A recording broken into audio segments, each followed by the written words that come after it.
Arahan saya kepada pegawai, cari jalan, bukan gadai. Ikut peraturannya. Siapa putuskan? Jawatankuasa Ukur dan Pemetaan, Kementerian Dalam Negeri, Kementerian Pertahanan, Peguam Negara, semua uruskan. Dah selesai, baru saya sign. Apa yang belum selesai? Termasuk kawasan disebut Ambalat. Tapi oleh kerana orang yang bingai ni dia tak faham, sebab tak disebut istilah J1, J2 apa nama. Ya. Jadi dia tak faham, itu belum selesai. Yang kamu maki hamun kami jual negara ni apa punya? Blok Ambalat yang suatu ketika dahulu dipertikaikan Indonesia-Malaysia sekarang membawa kedua negara ini bersama.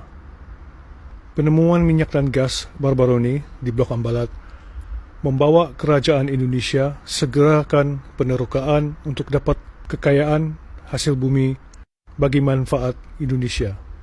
Daripada berusahakan sendiri, kerajaan Indonesia menjemput Petronas yang dimiliki Malaysia untuk bekerjasama dengan Pertamina bagi penerokaan Blok Ambalat.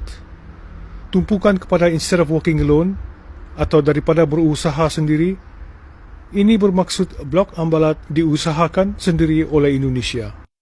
Bab sejarah Blok Ambalat yang ditulis di artikel ini pada penghujungnya mengatakan kemudian diputuskan berdasarkan UN Convention of the Sea, lebih dikenali sebagai UNCLOS atau Convention PBB Undang-Undang Laut, Ambalat diisytiharkan sebagai sebahagian daripada kawasan Indonesia. Ini artikel yang dipetik dari laman web Indonesia Business Post bertarikh 4 hari bulan Julai 2023. Dalam artikel CNBC Indonesia, pemerintah akan mengajak Petronas untuk bekerjasama dengan Pertamina untuk lakukan penerokaan di Blok Ambalat. Ini terang menggambarkan yang Indonesia sudah berkuasa di Ambalat.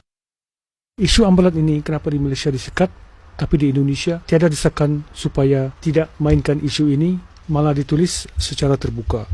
Jadi siapa yang boleh dipercayai? Kawasan tersebut begitu kaya dengan hasil bumi dan persingkatan tidak dapat apa-apa.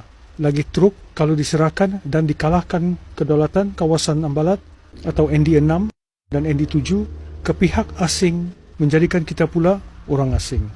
Mengapa persoalkan kita yang berlandasan mempertahankan kedaulatan negara didiamkan dengan macam-macam ugutan seperti sedang menyembunyikan sesuatu, dan dalam ucapan Anwar, dia langsung tidak sentuh kerajaan Sabah. Kenapa bila kita soalkan isu Ambalat, ia dimanipulasikan dan dituduh sebagai fitnah?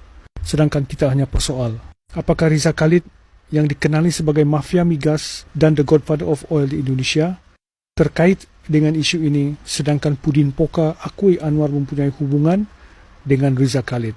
Jadi ini pasti menimbulkan tanda persoalan. Dia kata Anwar bawa nama Reza Khalid. Saya baru telefon Datuk Si Anwar tadi. Datuk Si, kenal ke Reza Khalid ni? Dia kata kenal.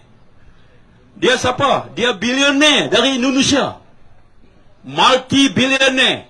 Seorang ahli perniagaan yang masyhur di Indonesia. Dia meniaga apa? Minyak. Gas. Saudara sebut tentang sipadan ligitan. Sipadan ligitan itu tengok rekod. Yang pergi runding dengan Presiden Soeharto itu saya sebagai Timbalan Perdana Menteri. Untuk mengambil keputusan dipersetujui oleh Presiden Soeharto untuk bawa sipadan ligitan. Nak mengamuk. Siapa? Di sini nampak lagi Anwar menipu mengenai Pulau Sipadan dan Ligitan. Kononnya dia yang runding dengan Soeharto, padahal Tun Mahathir yang runding dengan Soeharto yang akhirnya ke Mahkamah Dunia. Kenapa Anwar tidak bawa isu Blok Ambalat ke Mahkamah Dunia seperti apa yang dilakukan Tun Mahathir? Adakah Malaysia akan pasti kalah dalam perbicaraan seperti itu, sedangkan Malaysia telah menang kes Sipadan dan Ligitan yang hanya 70 batu nautika jauh dari kawasan pertikaian ND6, ND7 kawasan Ambalat?